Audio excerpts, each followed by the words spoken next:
idea for the show. I still don't know what the idea is. It's about nothing. Right. Everybody's doing something. We'll do nothing. They say, what's your show about? I say nothing. There you go. I think you may have something here. Cross Coast Bias presents the League About Nothing podcast.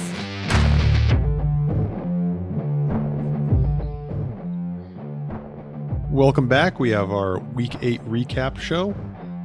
Another exciting week in the NFL.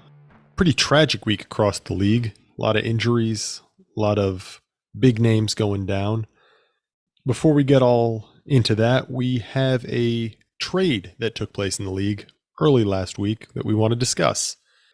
It's a pretty big one involving the commissioner, Mel Crisp, and Benign Rugg. Mel acquired some pretty big names. Deontay Johnson, Aaron Jones, Tyler Conklin, Josh Reynolds, and a 2024 fifth-round pick. And Rugg acquired from Mel Scotty Miller, Eric Gray, Darius Davis, a 2024 first, a 2024 third, an additional 2024 third, and a 2024 fifth-round pick. So it's a pretty big one. How do you feel about it? So Mal was really the last of the contending teams to hold off on trading his picks. His team started slow, so he wasn't really ready to buy into this year.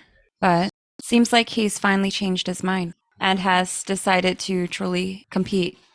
Yeah, this is the third week in a row that Mel's going to get a 2-0 score. He, like you said, he started off a little slow, but he was got a win and a win against the median the last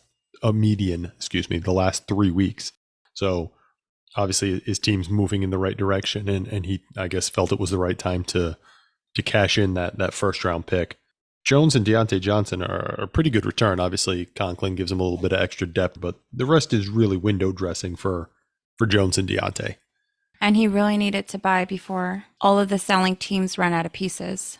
Yeah, I mean, I'm pretty much out of pieces myself, so I can understand. You know, the cupboard's being a little bare for some of us selling teams. But Deontay's a good wide receiver, if not, you know, in that top tier. And Aaron Jones, when he's healthy, is in that top tier for running back. So that's certainly good. He did well to get a lot of value for his first. It's possible that the first round pick is still the most valuable piece of the deal come this time next year. But he was able to buy a lot of production for this season. Exactly. And a good job by Rugg to get value at this late in the season when not only some of the cupboards are bare for the selling teams, but a lot of those picks for the contenders have already been expended elsewhere. So, you know, he might not have had a lot of other takers for Jones and Johnson if he was looking to get out. Yeah, both 24 and 25 picks have mostly dried up. Thanks to you. I tried to get my hands on as many of those 25 picks as you can. Mel, if you're going to go into the future, you come see me first. I'll sell you. Oh, geez. I don't know. Nothing. I've got nothing. I can't sell you anything. You want Clyde Edwards-Helaire? We could talk. I got nothing else. I got nothing left. Do you have any other inspiring thoughts on this trade? It's not quite as big as the quarterback trades we've seen lately, but as far as name value goes, Jones and Johnson are pretty high up there. Yeah, based on how they played this year, Deontay is definitely the biggest piece of this deal. He's played well when he's been in. If Aaron Jones could ever get healthy, he has shown he has running back one upside. Yeah, it's true, but LaFleur doesn't seem too confident in that health from Jones, unfortunately. Yeah, he's continued to split the backfield with A.J. Dillon. Well, he plods 2 yards per carry. We touched on it at the top, but this was a brutal week for injuries across the league. So let's get to some of them. Really, the big one was Kirk Cousins, unfortunately tearing his Achilles. Just awful luck for Cousins, who has never missed a game due to injury in his career up until this point. He missed a game because of COVID, and we won't talk about that stuff right now. But just brutal luck for Kirk Cousins. And fantasy managers, specifically Mr. Good News, who is now contemplating on giving up the season. Yeah, you can't blame him because, I mean, he just traded for Cousins, was it 3 weeks ago, 2 weeks ago, recently, and we haven't gotten there yet, but one of his other quarterbacks, Kenny Pickett, also went down with a rib injury this week, which obviously, when you go down 2 starting quarterbacks in 1 week, it's not a good situation, but I don't know, just a tough situation for Cousins, for fantasy managers, for the Vikings, who started off 0-4 and are now 4-4. I mean, just wild swings back and forth across the league here. Yeah, there's not much more to say. Hopefully he can come back at the beginning of next year. I think it makes it more likely that he's back with the Vikings next year. Yeah, that could be. I mean, he's going to need to rehab with someone, and he's already in the building there. I think he's fairly well liked, even if they've never really wanted to long-term commit to him. I think the other players and the coaches like Kirk Cousins, so that makes it more likely. Who knows what happens with the team the rest of the season? I mean, what their final record is and where their draft pick ends up could also have a strong impact on this. I think it'll be interesting to see where they go at quarterback for the rest of the year. It's likely to be Jaron Hall this week, but after that, Nick Mullins is eligible to come off IR. Yeah, I mean, Hall looked fine filling in. He barely did anything, so I mean, we didn't really have any sample size there. 4 pass attempts. Mullins is one of my favorite statistics where they read off like the most passing yards in the first 16 games of the career, and Mullins is like 3rd on that list or something like that, I think, because he was in that 49ers Kyle Shanahan offense, and that's just super friendly to the quarterback, but he's behind only Mahomes, and I can't remember who's second on that list. He might be second. I can't even remember. And those 16 games are spread out over multiple years. Yeah, it was all fill-ins like 2 weeks at a time. Every time Jimmy Garoppolo got hurt, basically. Okay, 1 injury down, 15,000 more to go. Yeah. Hey, before we move on, Hall is available in trade. Jaron Hall is not in my long-term plans at quarterback, so, I knew you were going to say that.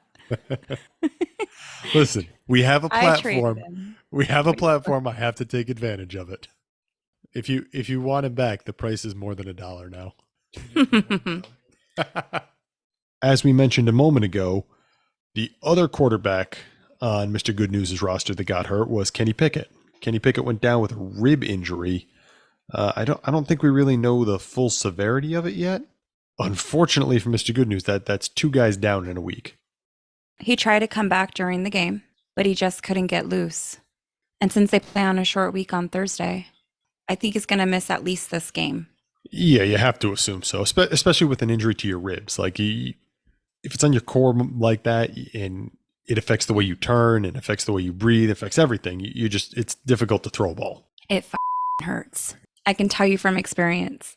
After Pickett went down, Mitch Trubisky came in, finished the game. Mitch Trubisky is actually a free agent in our league. Like, all these backup quarterbacks rostered everywhere. Mitch Trubisky's a free agent. And the problem is, even when he plays, he's not very good. Yeah, that's fair. He is not. There's no guarantee he'll start this week, and if he does start this week, it's against Tennessee. Tennessee has been a pass funnel defense, but that doesn't mean that anyone will send that memo to Matt Canada. So it'll be interesting to see what Trubisky goes for on waivers. Obviously, by the time we get the show out to the league, it'll already have run, and we'll know what, if anything, was spent on all these guys. With a rib injury, it's impossible to tell how long Pickett's going to be out. So I assume someone will spend on Trubisky. Probably too much. Yeah. Well, we saw what Trevor Siemian went for when there was just the prospect of him taking over. And obviously there's a greater likelihood with Trubisky. Yeah. One of the other quarterbacks that went down this week was Tyrod Taylor. Another rib injury, same as Pickett there. Tommy DeVito came in, finished the game. The Giants had negative net passing yards. They had 9 total passing yards and negative net yards. Who the is Tommy DeVito? He was a character in Goodfellas. That would explain the negative passing yards. I'm not kidding. He's actually in the name of a character. That was not a joke. It was also a joke, but it was really actually true as well. No. So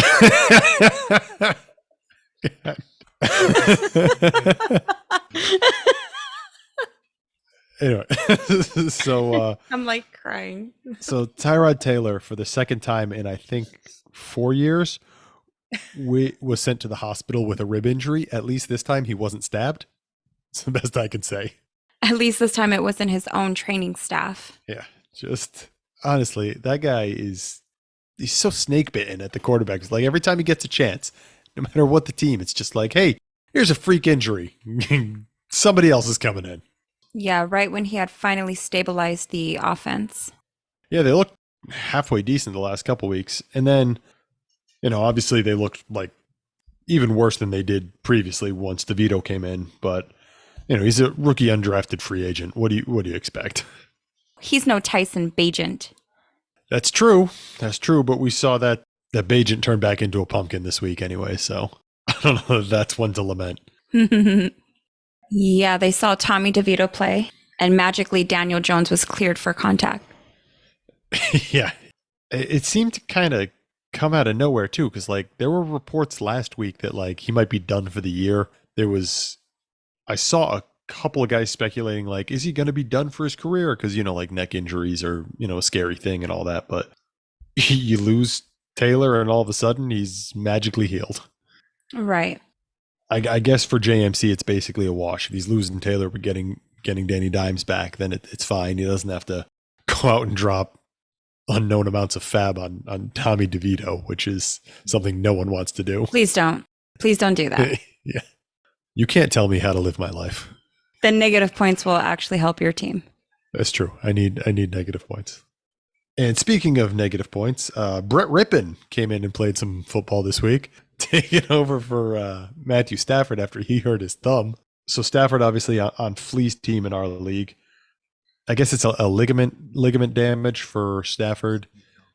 McVay was UCL. Thank you. Yeah, so UCL injury for him. McVay was non-committal about his availability for the upcoming week. He obviously couldn't finish the game this week, though, so we'll see. I think he tried to play as well after he got hurt. Yeah, and he just couldn't grip the ball. And Stetson Bennett is still on the non-football injury list. And McVay doesn't think he's coming back this year. Yeah, we kind of expected him to basically redshirt this entire year anyway, so that's not terribly shocking. Bennett, I believe, is on Flinch's taxi squad, but Brett Rippon, another free agent in our league, so somebody's going to go out there and spend up on Brett Rippon, and we'll see who does it and how much they spend. Yeah, I expect to get at least one start, and then they have a bye week, so we'll see what happens after that. Yeah, you got to imagine that Stafford will want to play after that. So if he's physically able, I'm sure he will. We know that Stafford plays through injuries. Yeah, he's always been known as a tough guy. I think the biggest issue is going to be for Cooper Kupp and Puka Nacua. Yeah, I mean, obviously those, Kupp's, one of the best receivers in the league, and Nakua's burst onto the scene this year. So he's got guys that are depending on those players to come through with fantasy production. With Stafford, it's not really a question of if they're going to be productive. It's a matter of maybe who's going to be productive which weeks and to what degree. But if it's Brett Rippon out there, obviously you're still starting people in leagues that aren't best ball, but you're going to be nervous about it. I don't think we'll see Brett Rippon throw 50 passes a game. My hope is that we don't see Brett Rippon throw 50 passes for the rest of his career. That's everyone's hope. Just today, there was additional news on the Rams quarterback front. They apparently tried to sign John Wolford off the Bucks practice squad, but Wolford didn't want to sign with them. Not sure what that's all about. He was there for a few years, had a start or two where he looked okay and a start or two where he looked really bad. He did suffer a few head injuries last year. Maybe he thinks it's safer holding a clipboard. It could be. I mean, we also don't know what kind of roster deal he has with Tampa. I mean, we know the minimum salary for those practice squad guys, but they can be paid more than that if the teams choose. So maybe he's not going to make all that much more if he ends up going back to Los Angeles. There's also a chance that he would end up signing with the Rams, never playing in a game and getting cut as soon as Stafford's back in a week. Yeah, and then he could potentially lose his spot with the Bucs. That's a fair point. His one game check or maybe even, the game check and a little bonus worth the rest of the season on the practice squad, or at least the potential for that. That, and also there are other considerations like who wants to pick up and move in the middle of the season if you don't have to. I don't know. He also might just hate Sean McVay. It's a possibility. I guess we'll see who else they go after, because if they're going after one guy and they're not getting him, they'll have to, most likely go after someone else. We're going to need someone to be the backup quarterback next week. Yeah, and as you said, it won't be Stetson Bennett, so we'll see. What's Josh Johnson doing these days? Is he still with Baltimore? I think he is. I'm not sure. If he is, it's all right. They'll let him go. He's played for every team in the league. Yeah, him and the McCowans. But the McCowans were 3 people. That's fair. That's true. I'm pretty sure that like half the teams they cover is just Josh. Yeah, that's fair. Luke didn't get a lot of playing time. No, but I still remember seeing that one commercial he was in for like AT&T or something like that, where it was like the most random thing. You'd be like, why is Luke McCowan getting a nationally televised ad campaign right now? What is happening? And this was not like at the beginning of his career. This was like 5 years ago. Well, I just saw a Victor Cruz commercial in the year 2023, and he wasn't even salsa dancing. Tragic. If you're going to get a guy, utilize his full skill set.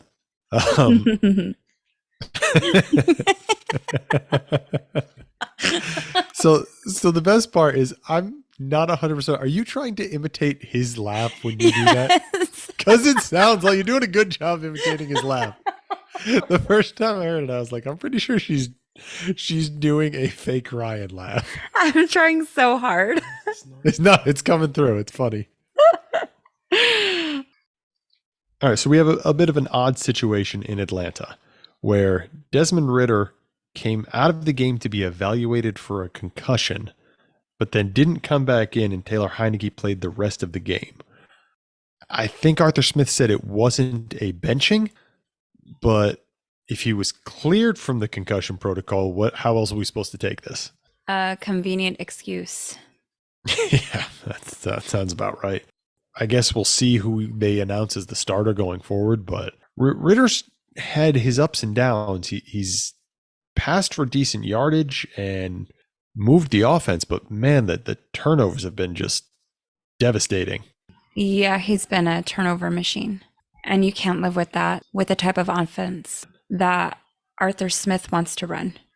Yeah, exactly. They don't need their quarterback to do a lot, but they absolutely need their quarterback to take care of the ball. Which does not describe Taylor Heineke. That's true. I think he'll do a better job than we've seen out of Ridder in the last few weeks, though. He'll hopefully make the offense more frisky.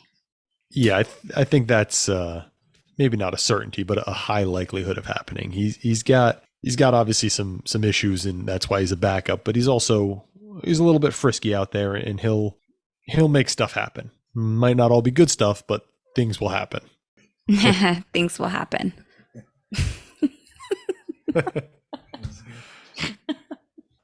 Ritter's on Big's team. He's been preaching ad nauseum about Ridder since he drafted him.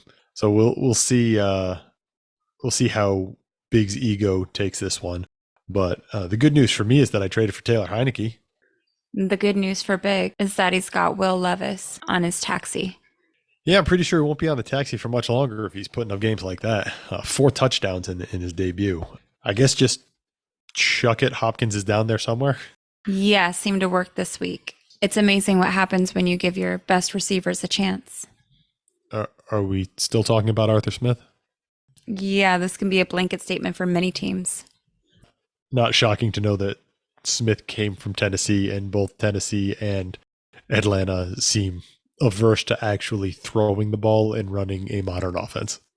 Which is why both of these coaches are probably going to be adverse to employment. Yeah. It would not shock me to see either or both of them lose their jobs, which I really don't know if it's fair. I think Vrabel's a very good coach. I think he's never should have been allowed to set foot anywhere near personnel decisions. We've seen other coaches go down that way, and I think that's part of his issue. Agreed. It's a bit of maniacal in that one. I like it. And Josh Dobbs, I guess. They announced. Speaking of big malign quarterbacks. Yeah. He's been propping up Dobbs since the beginning of the year, which is strange because I don't know that there was a lot of other people on that Dobbs corner, but Big got some prime real estate at the beginning of the season. He's been squatting there ever since. But unfortunately, But he's had a few useful games. oh no, he's been good. Like I've been pleasantly surprised with how Dobbs has acquitted himself now that he's been given actual starter reps. Which isn't to say I think he's a starting worthy quarterback, but he's certainly among the better backups in the league. Right. And He at least doesn't kill the fantasy prospects of his wide receivers. yeah, exactly. And that as fantasy managers, that's all you can really ask from your backup quarterbacks. He ain't Tommy DeVito. How dare you?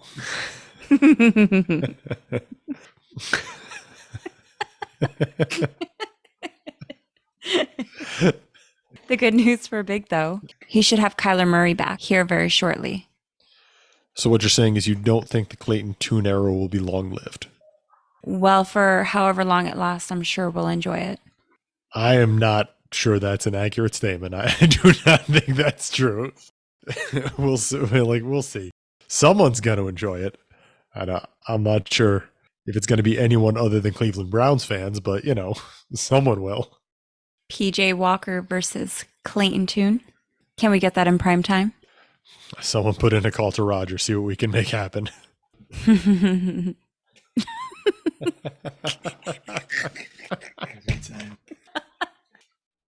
Yeah, so Kyler's in his 21-day window to come back. So it seems kind of strange that they're making a switch now. You're going to get Kyler back soon. Why not just give Dobbs one more week? You picked him over Tune at the beginning of the year. You can't really think that Tune gives you a better chance to win right now. Maybe they want to sacrifice Tune because they still need Dobbs to be their backup. Yeah, I mean, this is probably the toughest defense that they've faced outside of Dallas. And obviously they beat Dallas. So I don't know what to make of that, but who knows? We'll see what happens. So outside of the quarterback position, it was actually a pretty down week for injuries, which obviously is what we want to see. Kendrick Bourne, unfortunately, tore an ACL in the loss to Miami. Bourne was having a pretty good year on Flea's team. She acquired him from you for a 5th-round pick in the offseason. You know I like Kendrick Bourne. It's tough to see him get hurt like that. Yeah, he was on pace for career highs across the board. Yeah, you hate to see it. He's 28 years old. You expect he'll be back from it, but I'm pretty sure he'll be a free agent by then. I think his contract is up at the end of this year, so probably won't be in New England. Yeah, it's the last year of his contract. Hopefully he lands somewhere else to get the rehab done. Wish him a speedy recovery and all that, but tough to see. Especially like you said, he was being so productive. Yeah. The good news for Flea is that she's got IR spots open. She can just park him on IR and try to acquire someone else. She does have a 2nd-round pick that she picked up from you. Yeah, she also has a 3rd-round pick. I'm pretty sure that she picked up from me. Yep. So she's got options to go out there and acquire someone producing at Bourne's level should be acquirable for 2nd or 3rd-round pick fairly easily. Right. Oh, and we mentioned obviously Cousins and Pickett going down on Mr. Good News' team. Unfortunately, one more for him. Curtis Samuel was listed on the injury report and then was ruled out for the game. One with a foot and one with a toe. So we assume that those are related, but he missed some time. Who knows how long he's going to be out. Yeah, I'm not sure if that's a new injury or a re-aggravation. Be one to watch there. But again, we don't really have a ton of information there. We're not really entirely sure how long that'll last. Samuel's been good, and Mr. Good News needs warm bodies at this point, basically anything you can get. And he just traded for him. Yeah, I'd been trying to trade for him for years. Shouldn't have swooped in on him. This is what you get. Now that he's hurt, here's your chance. I wonder if he's interested in CJ Beathard.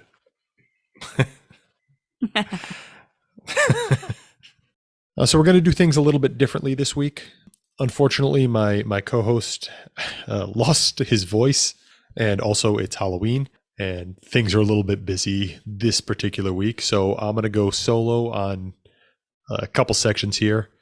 I do apologize in advance to everyone. It's not going to be quite the product you're used to this week. We should be back to normal next week, assuming that Al makes a recovery of both his voice and sanity. Well, at least just his voice. Thanks for your patience this week with me, guys. I'm going to do my best. Hopefully it wasn't as bad as it could be. All right, let's get to the weekly recaps. This week we had a league median score of 223.82. It's our highest score since week 2, where we had a 224, the second highest on the season, so some pretty big scores this week. Leading the way was my co-host's team with the high score this week. Al had a 284.09, defeating GeorgiaMike, who had a 94.3. So congrats to you, my currently not present co-host, on the highest score of the week. And since you're not here to say it, congrats to GeorgiaMike for continuing to score as few points as possible. So obviously a 284 is a pretty big week. I did double check the number 10 highest scoring week of all time in our league is at 287. So you're just outside the top 10 all time, but still a very impressive score. Nice performances all around. The lowest score in the lineup was an 11.85 from Chris Olave. When you're that high on your lowest score, things have gone well. The way was led by CeeDee Lamb, who had his by far best game of the season. Finally, I think Al has been waiting for this to happen since he traded for CeeDee Lamb, essentially. Lamb with the highest scoring wide receiver game of the week. 12 catches, 158 yards, 2 touchdowns, in addition a carry for 12 yards. So one hell of a game from Lamb. Also Jahmyr Gibbs, another one that Al has been waiting on since he traded for him. Highest scoring running back of the week with a 32.9. So obviously when you have the highest scoring running back and the highest scoring wide receiver, things are going well. Good games outside that from Waddle to Komet and Njoku at the tight end spots with 27 and 21 points. Just a good week all around. One more week, the final before your farewell to Raheed Shaheed, who you acquired for a first round pick and then sold for a second round pick. I don't know what you're doing here, man. It's, just a nice send off for Shaheed, though. A 26-point day on 3 receptions for 153 yards and 1 touchdown. Just that absolute boom bust of a player. Little bit of a down week from Goff and Trevor Lawrence at the other quarterback spot, but Lawrence in there with a 14, still decent. On the other side of things, obviously it's GeorgiaMike. He's not trying to score points. Decent game from Pittman. Yeah, good week for Jaden Reed. His snap share went up to 78, his highest of the season. Nice to see him getting a little bit more involved. But man, that Green Bay offense just looks bad. It's a little worrisome.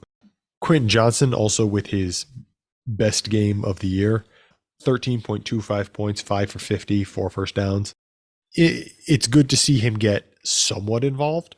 I think their hand was kind of forced with just more and more injuries at the wide receiver position in LA. Palmer re-aggravated the knee injury. We'll see how much time, if any, he misses, because he did come back into the game and then leave again. So that one bears watching for GeorgiaMike. Not a whole lot else to talk about here. Nice big boom week for Alvernaz's team. Bumps him up into 5th place. There was 4 teams who jumped up a spot in the playoff race. Al's team jumped up 1 spot to 5th, so a little bit of breathing room there. We'll see how things continue to shake out as we go forward. The second highest scoring team on the week, just behind Alvernaz's team, was Flea's team. Flea had a 279.76 and beat out Flinch, who had a 173.59.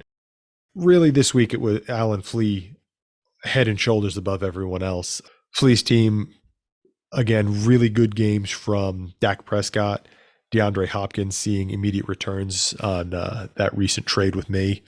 Evan Engram as well in the lineup at 26. Hopkins, only 4 catches, 128 yards and 3 touchdowns, though, in there with a 35.8. Really nice to see Will Levis just look his way the entire time. He was the number 2 highest scoring wide receiver on the week. TJ Hawkinson in there. It'll be interesting to see how Hawkinson does without Cousins at quarterback. He was the tight end 4 on the week with a 27-point day. Very nice performance. Derek Carr with a 19.8. And Dak Prescott, as I said before, with a 31.06. Big weeks from all them. And some contributors who haven't really been flashy this year for Flea. Khalil Shakir. Josh Downs continues his solid rookie campaign. And Hollywood Brown in the lineup as well. Interesting to note, Flea's team had the highest scoring bench warmer at running back, wide receiver, and tight end this week. So, when you see a score this high and then you see that, you know that team has depth as well as boom. That bodes well for her moving forward. On the other side of things, a pretty disappointing week from Flinch. He dropped 3 spots in the standings, unfortunately. He fell from 5th place to 8th place after the double loss this week. Did have some impressive performances from guys like Breece Hall and Dalton Kincaid, Logan Thomas, but really pretty disappointing days elsewhere. Deshaun Watson still missing pretty much every week is hampering him. He doesn't have a lot of leeway at the quarterback position when guys like Lamar have down games, and Lamar didn't really need to do a whole heck of a lot this week, and in fact didn't, because Gus Edwards kept getting all the touchdowns. So even though Baltimore won and won fairly easily, it didn't translate into a lot of fantasy success for the Lamar Jackson and the passing game managers for Baltimore. So after Alvarez and Flea with the 2 big scores on the week, we dropped down a little bit to our new first place manager. Judd had a 243.24, moves him into first place. JMC falls down to second. Judd played me this week, so obviously not a particularly competitive matchup. My team had a 91.19. That score is only notable because this is the first week on the season that GeorgiaMike was not the lowest scoring team in the league. He had a 94, I had a 91. Good for me for shedding points, I suppose. For Judd, welcome back Joe Burrow, 30-point game from him. I guess it's not a welcome back because he's been back for a few weeks already, but Alvin Kamara with a big game, 27 points, 24 points from Taysom Hill, who is just continuing to somehow put up points by hook or by crook. The way they use him is just kind of wild, but a solid 24-point game for there. Jordan Love, despite the fact that Green Bay is not good on offense, it's just there's no other way to put it, still in the lineup with a 12.56. The interesting thing that I found about Judd's lineup is that is basically all his starters. His bench had very, very few contributions, only a couple guys over double digits and none of them over a 10.6. So he got his points, and he got his points from his big names, and that was about it. So it puts him into first place. 243 is obviously a great week over the median by a good amount. We'll have to watch that first place race between JMC and Judd, see if anyone else can push one of them out of first, because they've kind of been flip-flopping for a while now. On the other side of things on my team, I actually had a second quarterback score from Taylor Heineke this week. It'll be interesting to see what Arthur Smith does at the quarterback position for Atlanta. He was kind of combative and non-committal about what the quarterback situation would be going forward. We'll have to watch that one and see what he decides. That's about it. Not a whole heck of a lot going on my side of the ball, unfortunately. Lots of zeros. If I had Jaron Hall off my taxi squad, I could have had a negative 1.8 or 1.68. That would have been nice. Anyway, we'll move on because no one wants to hear me talk about how bad my team is. You all know. All right, fourth highest scoring team of the week was Mr. Good News. Despite the multiple injuries that we discussed earlier, he still put up a 237.43. And as I mentioned before, JMC took a loss this week, actually took 2 losses. He had a 182.07.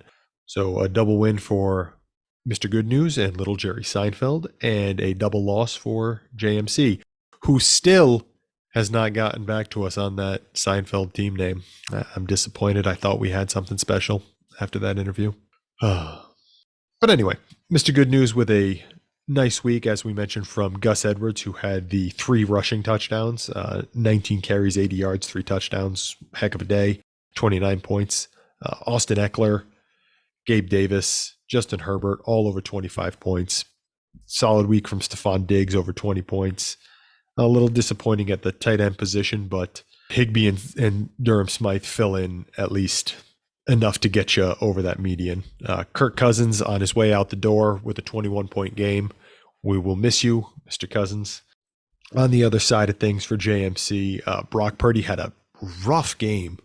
2 interceptions, lost fumble, multiple sacks taken. Still managed to put up 18.8 points because he threw for 365 yards. But San Francisco's going on by. They need it. It's a good time for it. I'm sure JMC wishes he wouldn't be without a quarterback for a week, but might be good for them to reset things. Tyreek Hill continues his season of dominance. 8 catches, 112 yards, and a touchdown, gives him 29 points on the week. The score at tight end, Travis Kelce with a fairly disappointing and pedestrian 6 for 58, 18.3 points week, and Mike Gesicki filling in his other tight end spot at 4.6. Just not great. PJ Walker, recently acquired in a trade, filled in that superflex spot at a 10.6. So I used the phrase a minute ago, but by hook or by crook, we're getting some points in that superflex spot for JMC. I'm sure JMC is excited to get at least one starting quarterback back this week. Daniel Jones has been cleared medically, and Brian Daboll says he's going to start. So despite the fact that Tyrod Taylor got hurt, JMC will have a starting quarterback in his lineup, hopefully, assuming that Daniel Jones does anything worth starting. Disappointing week from him, but for JMC, I should say, but still a 182 keeps him in the mix point-wise for the tiebreakers. And those tiebreakers are looking, every week it's looking more and more like we're going to have records that are very, very close at the end of the season. So those points tiebreakers will be important. Our 5th highest scoring team of the week and our last winning team over the median is Melcrisp. He had a 232.82, beating Big, who had a 224.3. Big is our last other team over that median score, beating it out by about half a point there. 2-0 for Mel in this matchup, 1-1 for Big. Mel's team just continues its hot streak. I don't know how long this can last, but he's just been on a roll lately, and he continues to climb the standings. He is moved into 3rd place after I think it was 3 or 4 weeks ago, just being completely out of the playoff picture. It's a very impressive run. Big games from AJ Brown and Jamar Chase, is 2 stud wide receivers. 37 for Brown and a 28.7 from Jamar Chase. Josh Allen with a 30-point game in there. It was actually a pretty impressive game from Rachaad White against Buffalo, 20 points. I thought he looked good, which I have not said before about Rachaad White, so I want to keep an eye on that one. KJ Osborne, Deontay Johnson, nice depth pieces. Another Jake Bobo sighting in Mel's lineup, paired with Geno Smith in a super flex spot, so a nice little stack working out there. The only down part of Mel's lineup that we continue to point out is the tight end position. Only 10 points from Kyle Pitts and 6.5 from Noah Gray in there. Really the only spot that he's been down, but it obviously hasn't been hurting him lately because he's just continuing to win. On the other side of things, another fond farewell to Josh Dobbs for Arizona there, traded to Minnesota today. I'm recording on Tuesday for all those of you who are unaware. Happy Halloween. So Josh Dobbs just traded to Minnesota. His last game in Arizona with a nice 23-point day for Big. And it looks like Big has another starting quarterback all of a sudden, because we're going to get Kyler Murray back. And all of a sudden, Dobbs is going to continue starting games for another team. So a nice boon for his team there that I don't think many of us expected to see. Javonte Williams with a 20-point day, also nice to see because he's been fairly disappointing this year. This adds on to the 13-point game he had last week. So maybe Williams getting a little bit healthier as we're further and further removed from the knee, and be good to see him continue to produce going forward. The real story for me on Big's team is Trey McBride with a 35-point day, 10 receptions, 95 yards, a touchdown, just a massive performance. And it's nice to see because I've been a McBride fan for a while, and it's good to see him getting more work and doing a lot with that work. This is his second year in the league, and he had a fairly pedestrian rookie year as far as production goes. But it appears as though that's starting to turn around. And obviously some tight ends take a while to develop and get to the fully productive stage. So if he can add McBride to Laporta, who also had a big game, a 27-point game, that'll be pretty helpful for his team down the stretch run here. I'm looking at Big's lineup, and I see all these guys that he acquired this year. Calvin Ridley, DK Metcalf, Jerry Jeudy, Michael Thomas, A.J. Dillon, all these Baker Mayfield, all these guys have been traded for within like the last 6 months, and some of them even much more recently than that in the season. Clearly an impressive job by Big adding impact pieces to his roster where without these guys in his roster, he's obviously in a much worse spot this week where some other guys didn't produce the way you might hope. The other big story for Big's team is Will Levis. Will Levis has been on Big's practice squad since the draft, and he made his debut this week. Big chose not to bring him off the taxi squad. I think counting roster spots is a pretty big thing right now for him. Will Levis, in his debut with a 30-point week, was technically the highest bench warming quarterback of the week. I don't know. That's the way the system reads it, because obviously he's not eligible to go in the lineup. I don't know who the next highest quarterback was, but this is a 30-point game that really would have made the difference, I think, in this matchup here. It would have put Baker Mayfield back down to the bench and given Big an extra 9 points, which would have given him a 1-point victory. Unfortunate for him there, but great to see Will Levis come out and start off with a bang. All right, so our last matchup featuring our final team getting a win was Criddle with a 223.34, half a point under that league median, just so close, beating out Benign Rugg, who had a 100.70. Criddle goes 1-1, Rugg goes 0-2, continues his winless season. Congratulations. I don't think I'm going to be able to catch you for that second overall pick. I am trying, though. So here we go. Rugg's team, highest scoring quarterback of the week, Sam Howell. I told you, Sam Howell is good. 33.98 points for Sam Howell. Can we just get him to play Philadelphia every week? He's just kills Philly for some reason. I don't understand it, but it's impressive. Big game from Christian McCaffrey, who was the RB2 on the week, a 31.55. Everyone saw McCaffrey scoring his touchdown for the 17th straight week or something like that. It just ties the record. What an impressive player he is. Big week for Jahan Dotson, finally, for everyone who was holding out hope there. George Kittle makes his presence known in the absence of Deebo Samuel, a 33-point game. Let's see, Jalen Hurts with a 30-point week. Criddle had a really good week this week for basically just like 5 guys. All these big scores, and then filling in around it was not a whole heck of a lot. I know Criddle made a couple of moves looking forward to next season, but I think he can make a very quick rebound here now that he's managed to acquire some extra capital for next year. He's got the 2 first-round picks, 2 second-round picks that aren't his, so 3 second rounds total. I think that his team is in a very good position to be very competitive again next year. On the other side of things, Bryce Young had a tough week. CJ Stroud also with a tough week for Criddle's team, but it didn't matter for his fantasy purposes because he had Howell and Hurts going off. But that game was an ugly one. The Houston Carolina one. Carolina gets their first win, but still not a great fantasy day for Young. Only 12.75 points. Jordan Addison continues to score touchdowns every week. It seems he's looking like he has a legit shot to break the rookie receiver touchdown record. But outside of that, just a down week on the whole for Benign Ruggs' team, which is pretty much exactly what he's going for. All right, so that brings us to the end of the matchups. Let's take a look at our updated making the playoff odds from our Dynasty Daddy projection. Up at the top of things, we have a 4-person tier. We got JMC at the top at 94%.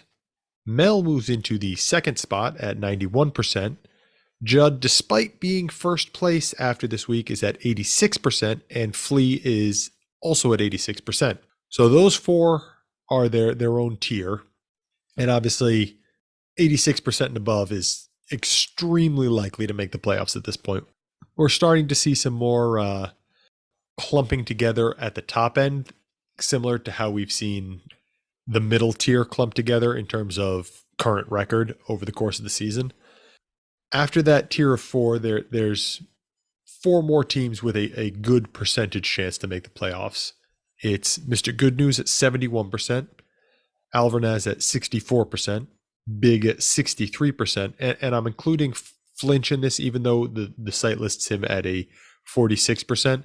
I really think that 46% is entirely related to the fact that he took the 2 losses this week and only has a 9-7 record currently, but it's still only 1 game out. We're looking at Flea's record, Mr. Good News' record, and Alvarez's record. They're all 10-6. It's not like Flinch is dropped drastically here. So these 4 are really the only other competitive ones.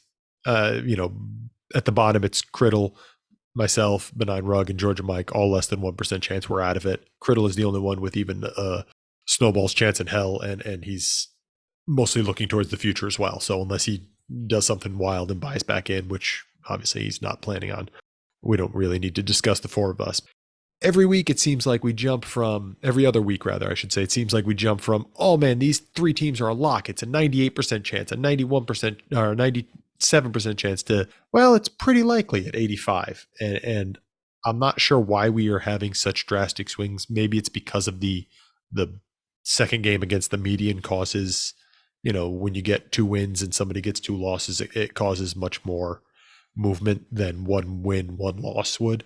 But every week we get a little bit closer to finding out who's going to be there, but this is exciting to me. We're going to have a race coming down the finish here of who can hold on the longest, who can weather the storm of injuries that seems to plague the entire league every week.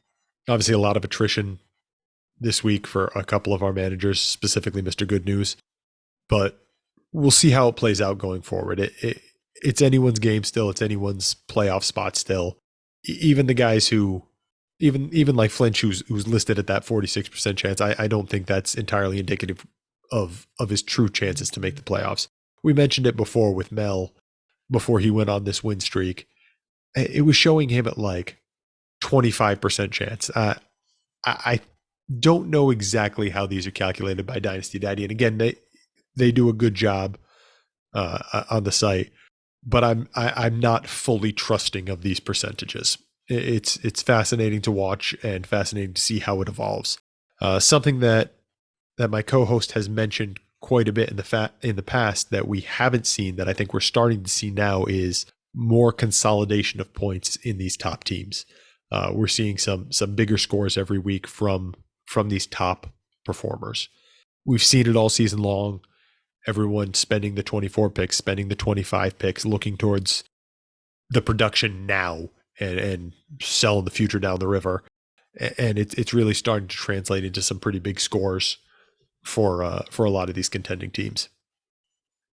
We've got one more manager interview for everyone this week. We were joined by GeorgiaMike and had a nice chat with him. So here that is, and we will catch everybody next week. So thank you for joining us, Mr. GeorgiaMike.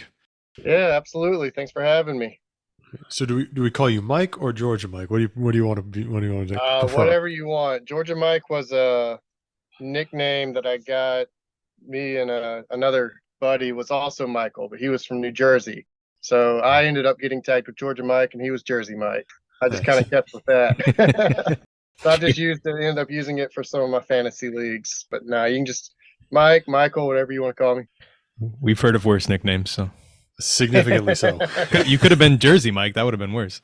Yeah, no. Yeah. There was another William in my class in high school, and the majority of my high school class knew me before him. So they said, and he also went by Will, and they said, we're going to keep calling you Will, and we're going to call him Will Bill. So for 4 years, everyone called him Will Bill. Oh, no. He eventually said he grew to really like it. So Hey, it worked whatever. out. Yeah. Kids are cruel. Not the most creative of Really nicknames. are.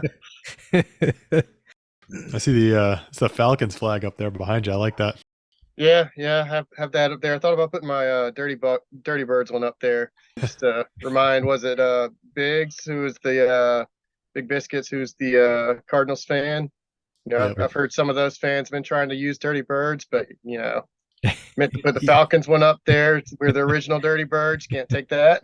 Yeah, I heard the same. It did seem a little odd to me. I don't know where that would have started. Yeah, I don't know. I mean, I know they're an older team, but we started the name. Yeah, It comes can't from steal nicknames. It comes from fans that weren't alive 20 years ago, probably. That's probably true. Yeah. So my co-host and I here were just talking. You are the newest member of our league. So how do you feel about taking over what was a team in pretty rough shape when you arrived? Dumpster fire. It's been pretty fun. I think I'm just a glutton for punishment. I've enjoyed it. It was a nice little challenge. Looked at that team. They had Drake London, and I was like, okay, I can go with that. That's all I need. At least one I'll go Falcon, with yeah. If it had been Pitts instead of London, would you still be here?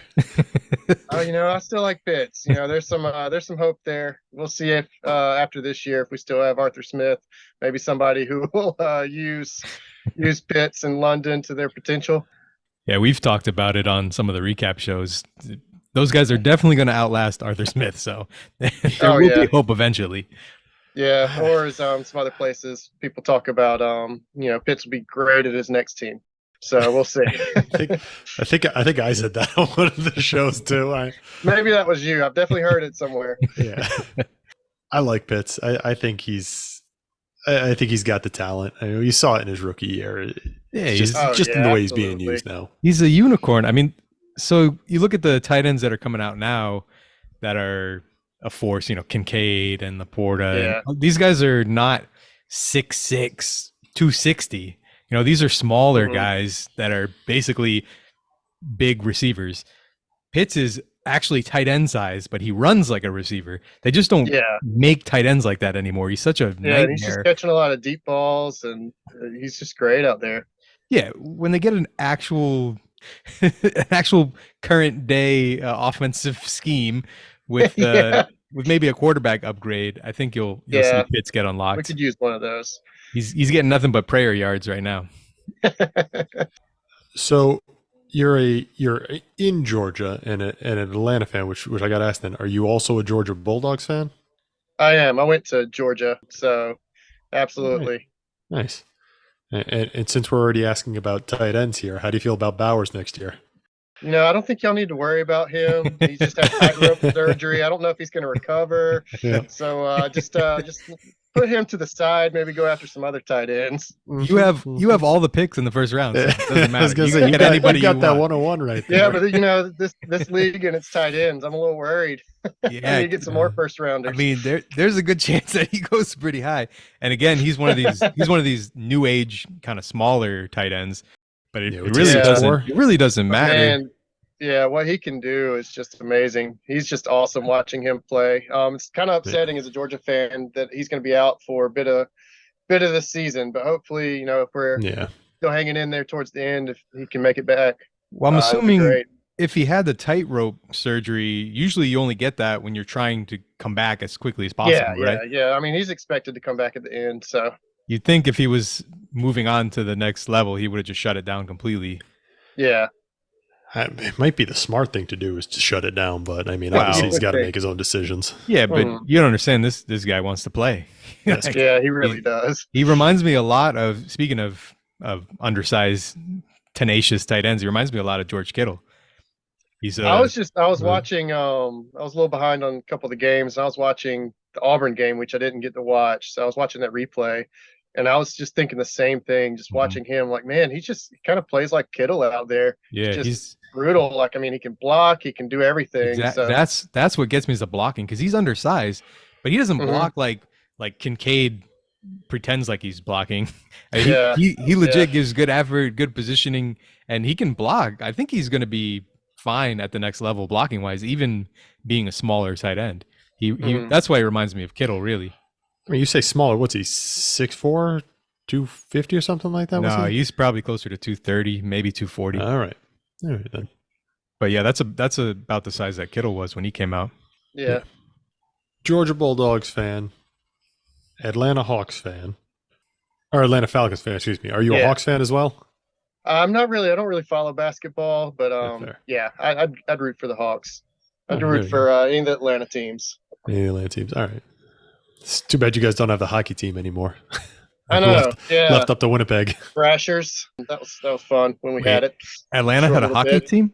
Yeah, we had the Thrashers When was for a this? short little stint. Where was I?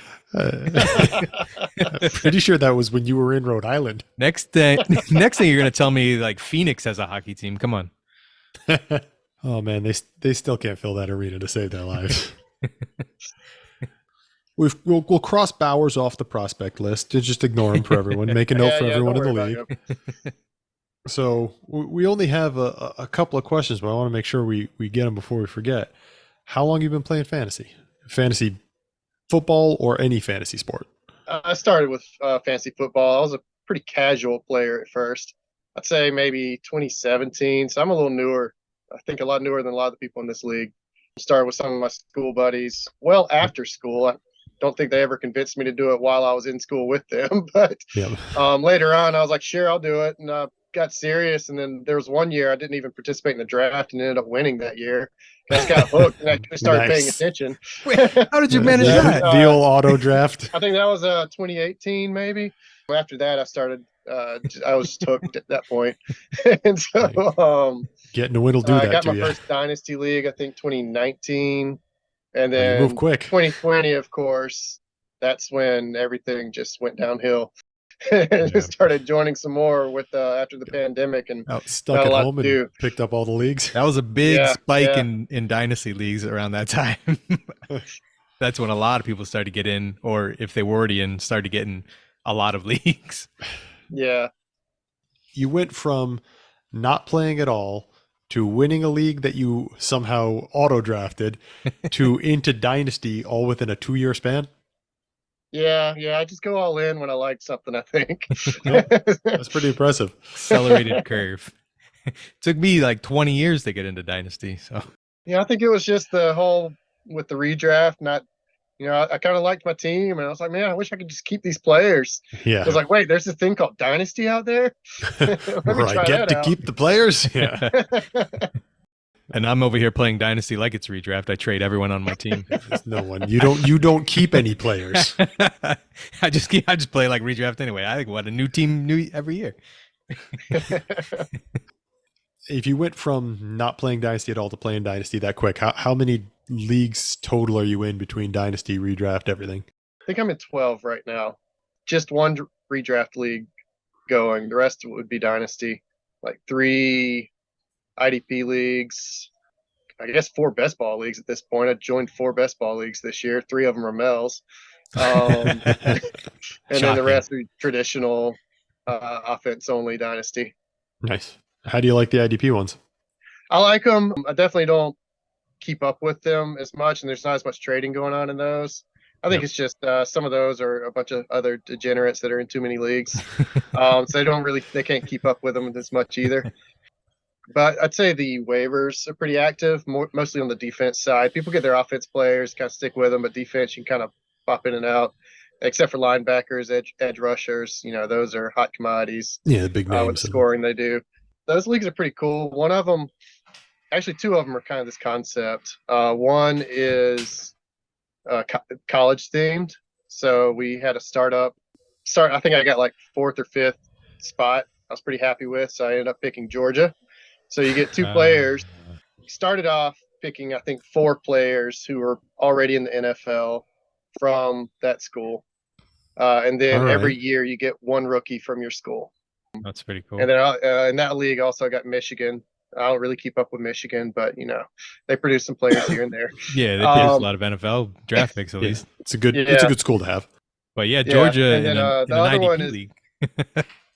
the other one's the same commissioner, same concept. And that one, it was an auction, so I just blew my money on Georgia and ended up with the Falcons because nobody wanted the Falcons, so it worked out. I got them for $1, and I got the Colts, and I can't remember.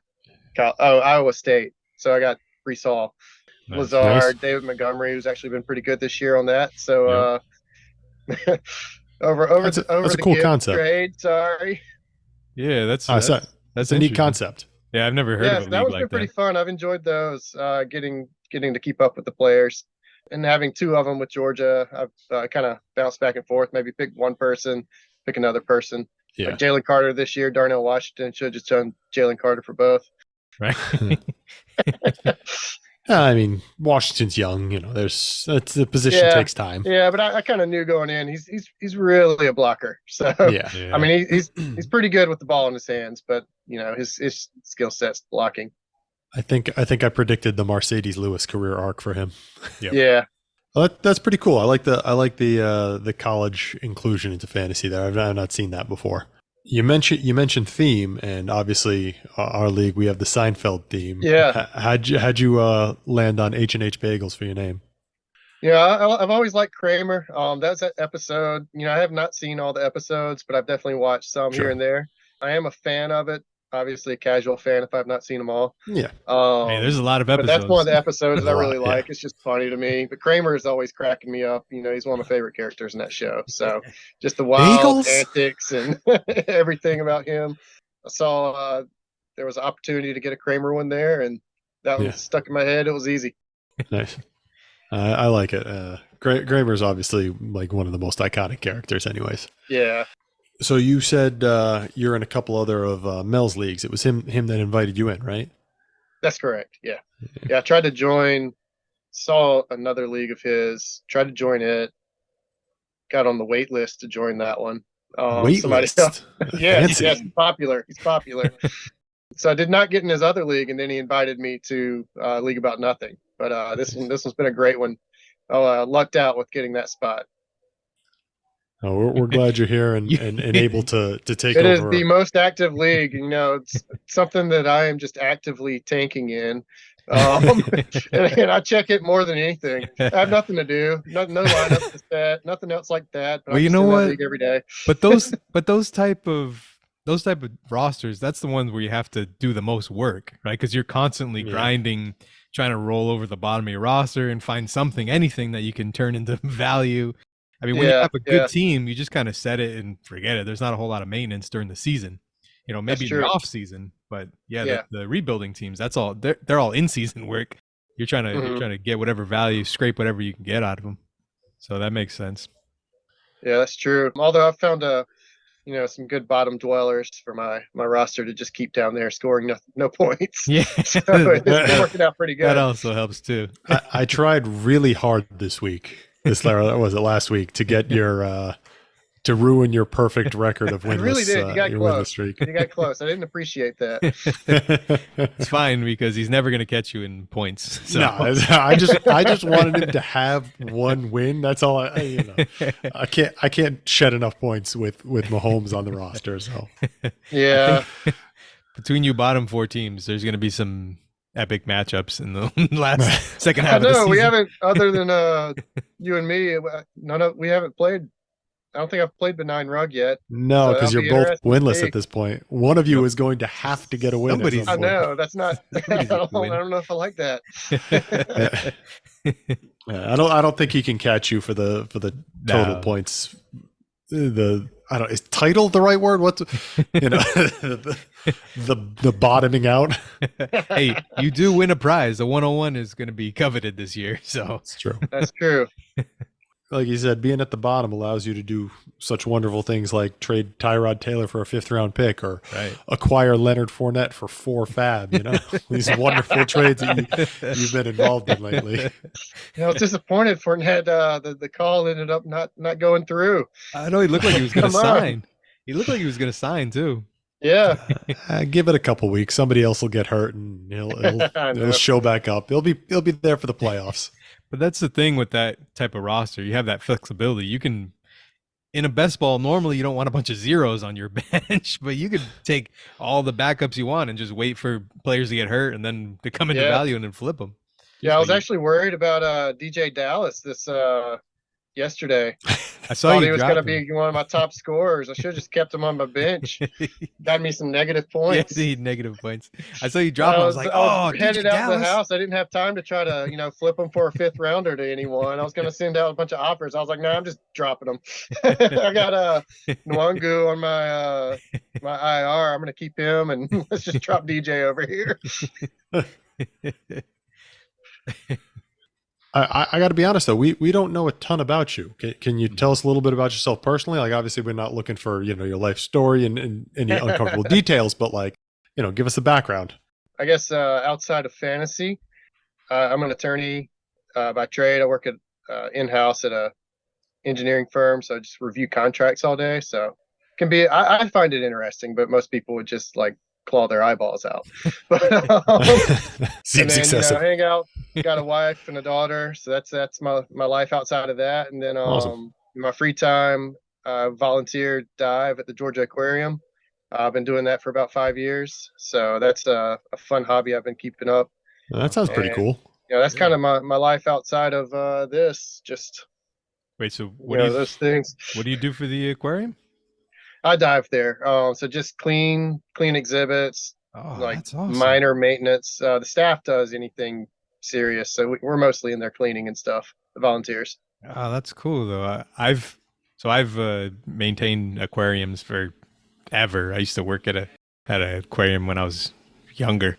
Yeah, that sounds awesome. We have obviously we have SeaWorld where I'm at in San Diego. Yeah. So we have a giant they got some giant aquariums. And that must be really cool.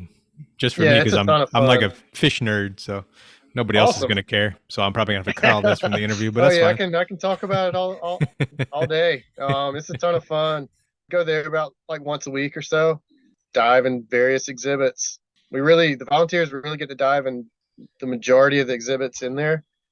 We don't get to do the shark one. That's only staff. Dolphins only staff. Yeah, people pay good money to do those. Yeah. We have a tiger shark, so I think they just decide that one's just too high on the insurance and workers' comp. It seems like a liability issue there. Probably a good idea. Probably afraid that someone's gonna walk out with it. Yeah. Find it in a Walmart parking lot. I remember that story. Yeah, we get to do a lot of the other ones. One of my favorite ones, the piranha exhibit. Hop in that one, kind of come in from the top. No one from the gallery can see you because it's actually during the day. I don't get to do it often because usually it used to be early morning, but they've kind of changed it to a day shift. So I haven't been able to do it since because I'm working in those hours.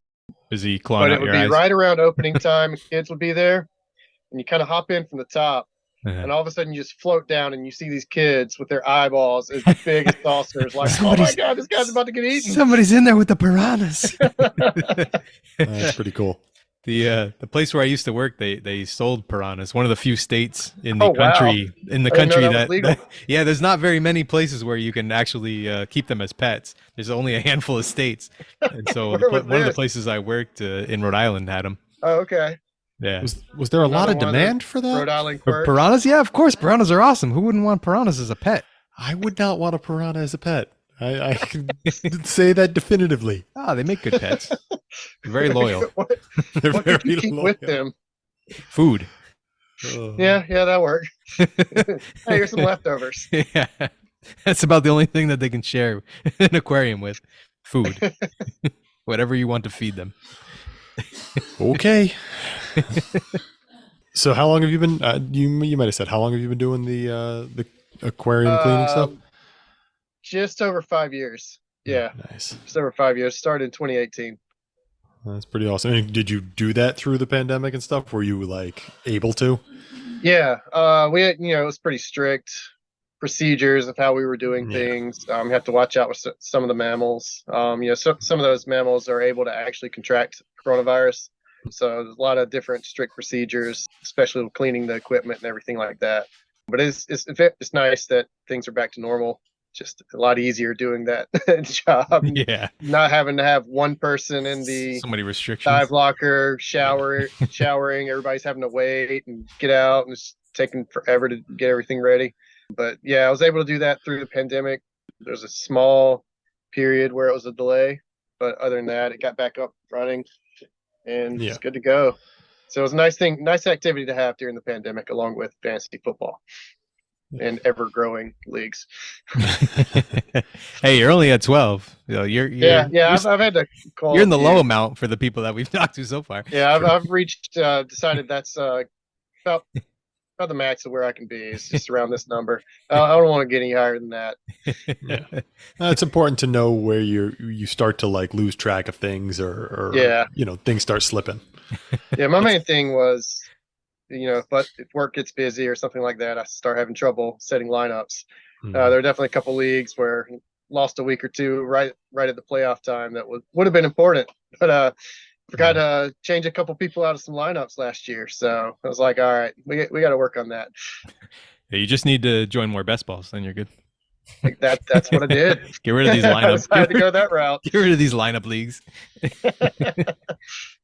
Dropped a couple lineup leagues, joined 4 best ball leagues. There you go. I gotta run us back like a little bit here. For the diving stuff, do you use all your own equipment for that? Do they have equipment for you to use? They have all of their own equipment. Some of the exhibits have dedicated equipment, like Ocean Voyager, which is the really large one with the whale sharks. It has dedicated equipment that never leaves there. A couple of other exhibits have dedicated equipment like that. And then other ones, so freshwater environments, you have equipment for that. Mm-hmm. Some of the tropical environments, equipment for over there. And it's all about just not introducing bacteria or microbes or anything like that to other exhibits. So everything gets sanitized. If it's something that gets borrowed between exhibits, everything gets sanitized. But for some of the bigger exhibits that have a lot of activity and diving in them, they just have dedicated equipment. So it's a lot less worry about that. Yeah, you can't be bringing on anything from the outside. Yeah. I was fairly unfamiliar with the Atlanta aquarium up until right this minute. I'm looking at some pictures. Man, that is a really big nice tank with the whale shark. That is massive. Yeah, when it was built, it was the largest. It was the largest aquarium exhibit in the world. A couple, I think China and Japan have. Maybe there's 3 that are larger now, all over in China and Japan, I believe. But we had the largest for a little while. Yep.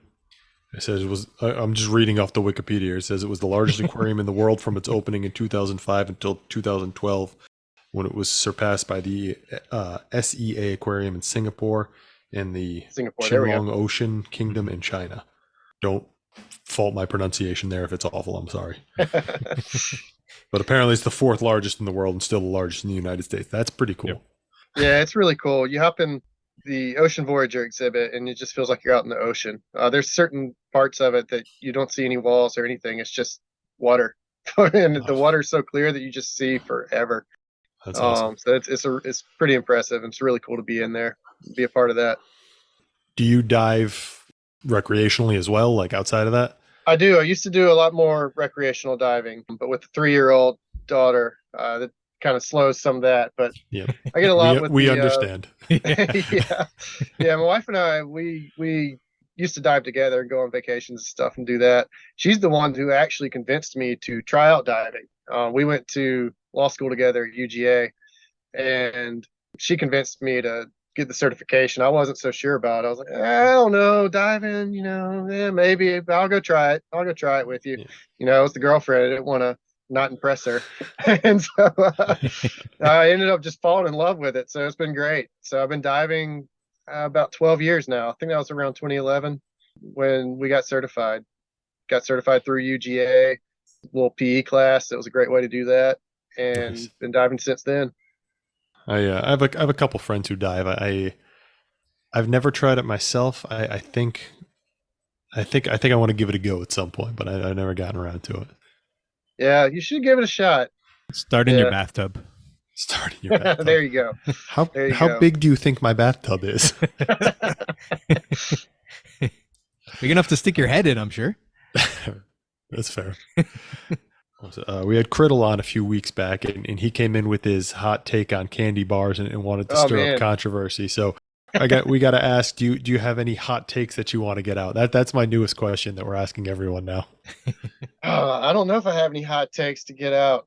I'm not so sure about this rule though on the candy bars that it has to be able to be a giant candy bar. That's the Yeah, whole point. everyone has Where did this classification come from? basically arbitrary. everyone has rebelled about it has to get bigger when it goes to king size thing. I completely ignored it on my Twix one. So I'm with you. We don't need that part of it. That's why he put it in there. He just wanted an arbitrary rule to I unnecessarily mean, it is limit a hot everyone. take. He did say he the way to wanted to live stir up up to a hot take, huh? controversy. I did not realize that there are legitimate, since we talked about pies. I didn't know that there were full size Reese's pies. I didn't Oh, yeah, know that was a thing. That still sounds terrible to me. And I like Reese's. And I do like Reese's, pie. but I don't know if I could handle that.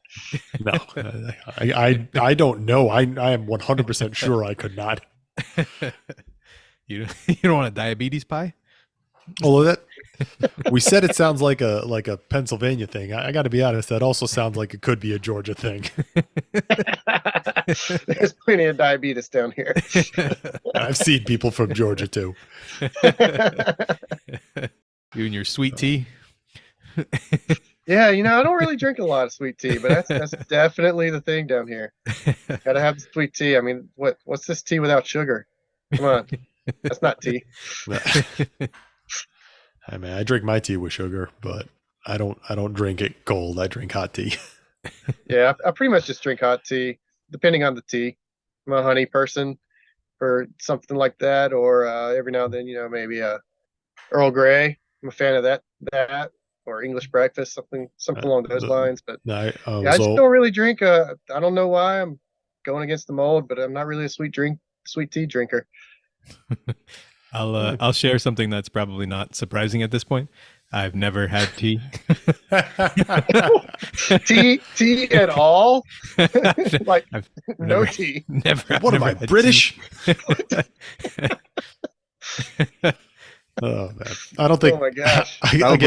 Probably not shocking at this point. I was gonna say, Were no you one raised is. in a silo? No one listening is surprised by this. I mean, I guess it's not the worst thing you've ever said you haven't had. So at this point, what do we even do with you? This is why I have no good food takes, because I haven't had anything. Like, what is this food? Sounds interesting. I learned a lot in this league, though, in the chat. I learned about a lot of new foods that I did not know existed. I learn a lot about a lot in this league. Nothing about football. I was going to say, have About either one of you nothing. learned anything It lives football up to its related? name. Yeah. You got to wonder if Mel knew what he was doing when he invited this group of managers to the league about nothing. the league chat about nothing. You never know what you're going to get into. It was actually kind of quiet today. It was like people were actually trying to work or something. Right. Wait till Wednesday when I try to edit. Then everyone will be in the chat all day long, and I'll get nothing done. It's like clockwork every Wednesday. It goes through cycles. We have a couple days on, a couple days off. Waivers Yeah, will stir up people need stuff a for a break. few minutes. Yeah. All right. Do you have any questions for us before we? I don't know. How did y'all get into this league? Have y'all already talked about that in one of the?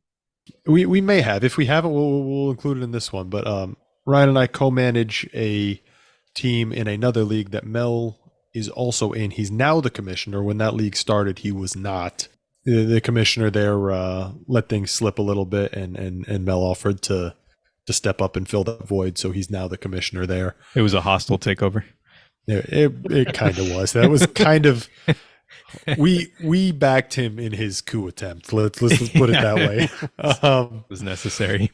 Yeah, but I think the former commissioner just kind of got busy with his real life and didn't really want to admit it. Essentially, so we pushed him out of power. No, but the other league we were both in, and Mel said he was starting this one up and invited me, and I was like, yeah, sure, sounds like fun. And I'd been trying to convince Ryan to get another league for, I don't know, 20 years. I've had the same redraft league for 25 years at least. Just the one league. That's the only league I've had forever. And now I have 1.5 dynasty as well. So I'm a one league kind of guy. I need to get down to something like that, but I'm invested in the current ones. I think one of them's going away. The commissioner just doesn't. One of the IDP leagues going away. I think the commissioner's just axing it. He's got too many leagues he's doing. Yeah. And I think all the people that are in it are in all of his other leagues too. So everyone's just, we all need to, get lives.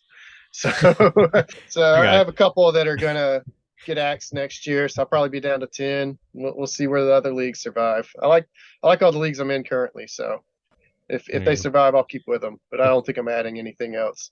Yep.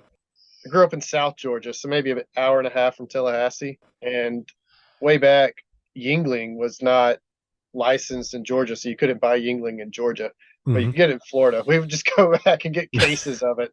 I don't know why. I think it was just the fun of having a beer that wasn't allowed in Georgia. That seems an unnecessary excuse. Seems an unnecessary trip for Yingling. But all the we'd beers go do that, and then we take it to a bar in my hometown, and they would just have it under the bar because they were not allowed to sell it. But then they would sell it to us. So we'd be walking around the bar with Yingling. People were like, "Where'd you get this from?" Locals I don't only. Know, man. They were doing the same thing. They were driving to Tallahassee and buying it too. That's funny. Yeah, I remember. I want to say just like 10 years ago that Yingling started to be served around here. They were really very, very close into the Philadelphia area. Basically, they didn't distribute very much, even up here in the Northeast. And then all of a sudden, they're everywhere now. They're everywhere now. I mean, I like Yingling. It's fine. It's I have one every Wednesday actually. Oh, really? Yeah. What's the occasion that calls for Yingling on Wednesdays? I play in an over 30 soccer league, and afterwards we go up and have a drink, and I order a Yingling first, and I have the Yingling because I want something that's somewhat refreshing after I've been running around. But everybody on my team drinks Guinness on draft, so after I've finished my Yingling, we just have pitchers of Guinness that I drink from. There you go. Now I know the real reason why you play in that over 30 soccer league. Yes, seriously. I thought that was obvious. I think we're good. Do you have anything you want to get off your chest? Anything you want to get out? Do you want to try and trade live on the air? Anything like that before we close out? I don't know. I haven't really put a lot of thought into any of my trades lately. I mean, I have a quarterback scoring a couple of points here and there if anybody wants Malik him. Willis. Yeah, there we go. Who wants Malik That's Willis? amazing. He's got all that running potential. Come on. Actually, that reminds me. We haven't actually asked you about any football related stuff. Tell us what you're planning on doing with this rebuild, because you're at the beginning of it still. You haven't actually gone through a full year cycle yet. Tell us what you're hoping to do with the team. We'll see. I think I'm just going to see where I'm going after this next draft. Things like that. Right now, I just kind of wanted to get that little positional void there. Yep. Managed to do that with getting rid of all my running backs, my quarterbacks, my tight ends. So I have a few positional voids. I took it a little to the extreme. Positional void at every Not position. points. Not that I had many of those to begin with on this team, but I made sure to get rid of the rest of them. But that's the way to do it. with that roster that you had, you might as well just strip it to the studs and lock up the number one pick, because the thing about this deep best ball is you need a lot of assets to compete. I mean, even if you have a handful of great players, you're not going to win. You really need to just kind of keep compounding your players and your picks. I think you did a good job this last draft about trading down from the 101 and getting multiple assets. Yep. You know, trading when you can and kind of splitting guys, getting more assets. We had a trade where it was the same thing. Like you get 2-3 players for one, or a couple of picks and a player for one. And really that's the only thing you can do when you're when your roster is so bereft of talent, like the one that you took over. So I think you've done about as good a job as you can. We talked about Except for just giving Shaheed away to you for nothing. Any, See, this I proves like he's him actually too, listening. He makes the lineup every week, pretty much. Yeah, I like him. He's pretty dynamic. I see a lot of, being over here, see a lot of New Orleans games. Yeah, he's just fun to watch. I was not expecting that. If it makes you feel better, I was like, I'll he's take really another. good. I think he's a good best ball player because Exactly. That's what I said. He has Maybe terrible games, but then he just blows up some games. That's what So I he's said. a good best ball player. I said I'll take him because maybe he'll spike and get in my lineup once or twice in the year. That's good enough for somebody sit on my bench. He's been a good one for Been you. in your lineup more often than not. Yeah, well, I don't know what that says about my lineup or about Rashid Shaheed. So I was just looking. You have in this upcoming draft 4 first-round picks, including what's obviously your own pick, going to be the 101.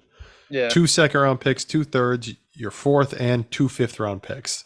So you've got 11 total picks, including 4 in the first round. So you're loaded up, and some of those first-round picks might be late, some of them might be early. It's obviously we don't know at this point, but you've got the ammo to do quite a bit of rebuilding in a very short span of time.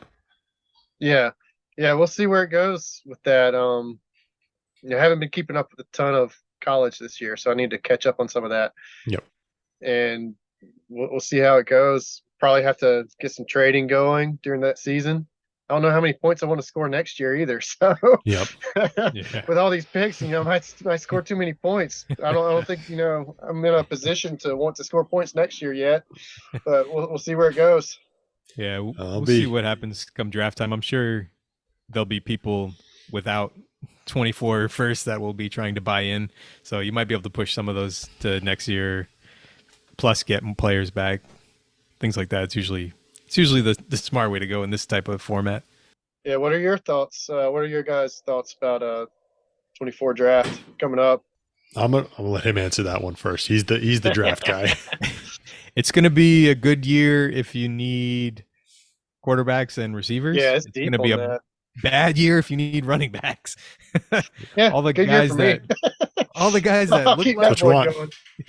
guys that look like they were kind of the top of the watch list have all struggled through injuries, ineffectiveness. So the running backs have really dropped off, which they were already dying in dynasty value to begin with. Running backs just aren't worth anything anymore. It's kind of been a collective drop in value for all running backs. So you're not going to get much help in this draft, I don't think, which is fine for you. You're not looking for running backs. You're a few years away from needing running backs probably. But but good year for quarterbacks and receivers. That's where everybody wants to spend those premium first round picks anyway nowadays. Everybody's looking for the quarterbacks and the receiver value. Yeah. So it should match up pretty well. I would be okay having a bunch of picks in this draft, I think. It's still early. We'll see how the off season goes and the draft everything goes. changes, That's the ultimate determination, is the draft capital. What the NFL thinks of these guys matters a lot more than what I think. It really does. My thoughts are pretty similar. It seems like that top end is what everybody's been talking about, but I've heard a lot of names being brought up by various industry guys, and the more names I hear, the more I think this is actually going to be a deep class, which I don't think was true last year. Obviously, it might end up being deeper than we thought. Depends on who pans out. Obviously, like no one thought Puka Nacua was going to end up being like a top 10 fantasy asset, but there we are. I got him in 2 leagues. Been quite excited about that. Nice. Yeah, that's like found money when you get someone like that in the fourth round. Seriously. I think one of them I just picked him up off the waiver wire. After the draft. Oh man, that's nice. So not every league, especially dynasty leagues, go 5 rounds deep like we do. A lot of dynasty leagues that I've seen only go 3 rounds. So I mean, makes sense because you're not getting much after No, even by the time you get to like the mid-second round. Yeah, it's the hit rate is there. nothing. Yeah, it doesn't take long before the hit rate is basically 0. Yep. Now I'm hoping that Mike here hits on all of his picks this year, so that I can get the 101 the year after, because I've loaded up on those 25 picks because I couldn't load up on the 24 picks because you'd already done it. They're all gone. Yeah. So I'm hoping that you hit these picks. Go 4 I for mean, there's 4 some in the players first I round. like in this draft, so I'm not opposed to picking, and we'll go from there. I don't think I'm going to have to worry about having any running backs, and even if that terrible tight end Brock Bowers, somehow ends up on my roster, I'm still don't have enough tight ends for this league, so I think I'll still have a little bit of a void there. So keep a little void with the running backs and the tight ends, and rookie quarterbacks are hit or miss. So Yep. I think you'll still be in the running for next year's 101. he'll be gunning for you. Don't do it. Just here's the thing. You saw Flea this last year. She was with the 102, she was looking like she wasn't really a competitive team, and then all of a sudden, boom, she's got it all figured out in like 2 weeks. She went from I don't know what's going on to boom, I'm a competitor. That's the model you need to follow. All right, that's how I need to go. I like it. I liked her style with that. That was pretty good. Yeah, it was impressive. The cards fell in the right place, and she just went with it. Yeah, you've got that same level of draft capital this year that she had last. You might even have more. I don't remember exactly what you had, but 4 firsts is a lot. Well, I'll be interested to see how you play it. All right, yeah, we have some time to go. We'll see where it goes from there. Yep. Hey, some of us are looking at prospects now, so you're of the 3 of us, you're the only one still in it. What are you doing? I was talking about you guys. Oh. No one believes that. You already you just showed your hand. You're already looking. We all know it. I'm always looking. It's true. And I end up not drafting anyone anyway, so it really doesn't matter. Yep. That's also true. I collect picks and trade all of them away. Well, I know that I'm a terrible scout, so I know my limitations. Save that for the others. Take those percentage chances. I'm a lot better at scouting guys that I've already seen play in the NFL. Just put it that way. I'm pretty sure everyone is. Get the ancient running backs. Those are my guys. If I can get all 35-year-old running backs, I'm Still have good. Gibbs, right? Yeah, for now. We'll see how long he lasts my team. He's actually playing now and he's producing, so I can't have he that. looks good. He looks I good can't when have- they play him the right way. I can't have electric young running backs on my team. It doesn't fit my build. I'm gonna see if I can trade him for Melvin Gordon or something.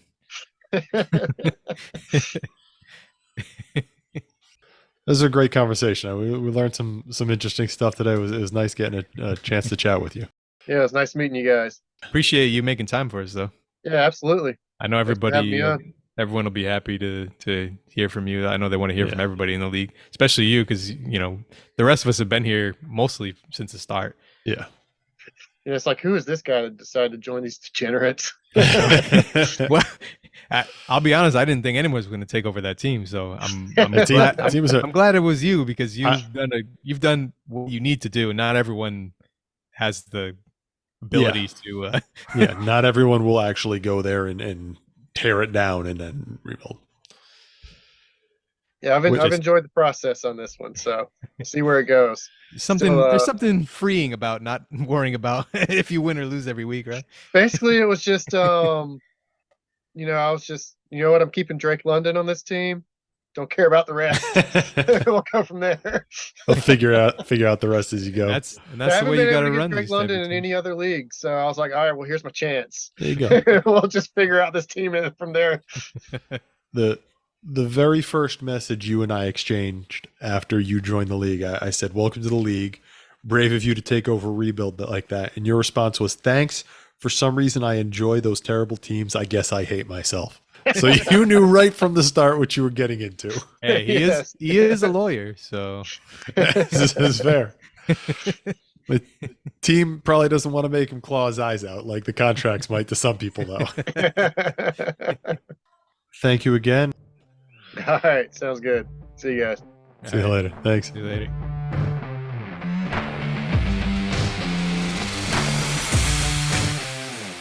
So don't worry, I have a plan. Yeah. Okay? This is what's going to happen. We're going to have a guest Guest host here, speaker. but we're not going to mention it at all. I'm going to talk to my wife, and she's going to talk into the mic for the recording. Are you serious? Yeah, 100%. Or just don't address it at all. Just pretend like Just everything pretend like it's you the whole time. is going to be good. Don't worry. If you want to do that, we can, but I doubt anybody's going to care that you've got like a scratchy voice or whatever. Like, I think it'll be funnier this way. when did this happen? Today.